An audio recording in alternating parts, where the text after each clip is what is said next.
Danahy resident. Welcome, John.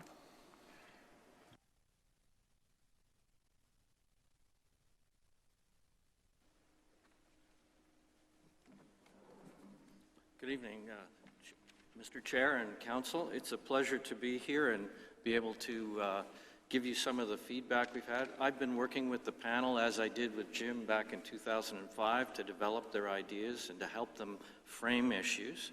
Part of that is using our visualization facility at the Centre for Landscape Research, the tools we've built for this. So I want to take you straight into some of that. I want to share 2 or 3 key ideas. One is, in my opinion, we're not talking about mid-rise with what I see in the images in most of the area.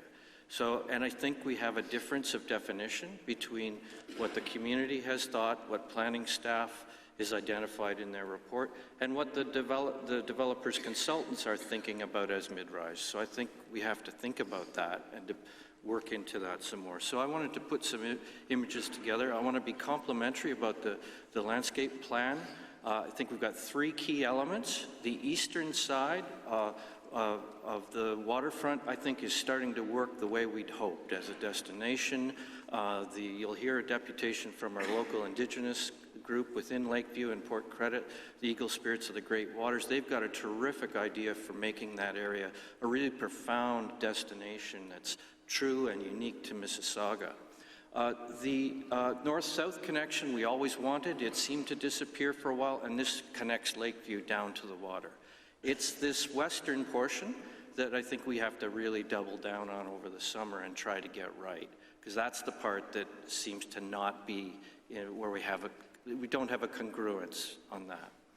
So in some of the images, this is where an example of Crawford Lake Conservation Area as a part of what the Indigenous group, the Eagle Spirits, would like to develop in conjunction with an Indigenous Learning Center that can work with school groups and the others and connects with Jim Tovey Conservation Area. A couple of calibrations I wanted to bring, and I think it's something I can help with a little bit, is this is the image of Hammarby we were all shown during the early stages, 4 years of community.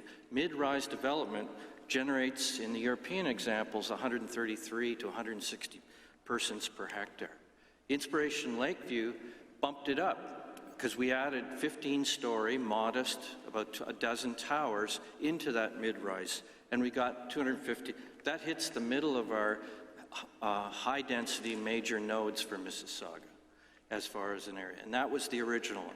Now, following June, there was a decision last year to put it up to 6,800 units. Now, this scheme is generating 9,700 units, so we think this needs to be explored in these next months. And the density here is equivalent to some of the highest densities areas anticipated in the downtown 21, and it's equivalent to Yonge and Eglinton areas and that kind of major transit hub or city hub. We think it's not in scale with what the intention from the citizens group was. Here's the official plan heights in red, and the part that's in blue is that which they're asking for that goes beyond the as of right in the June OPA. If they held to the heights in the OPA, we get the eastern half of the waterfront pretty much congruent with Inspiration Lakeview and what people are after. But it's in the western side where there's always been a contention between the community and some of the professional opinions about should that park be a park with towers looming over it, or is our waterfront in Mississauga not supposed to have towers in the front row? And this is a scheme that I've developed with there's several schemes. People are really interested in moving forward with this idea. This is achieving the full 6,800 units in the OP with a density of 336 persons per acre, and that's the same density as Toronto downtown and the central waterfront. So I think I put these out, I leave it to everyone's opinion to think about what the right balance is in these. And we could go from a skyline profile like that. So we're looking forward to the workshops through the summer and come back to you with what we find. Thank you.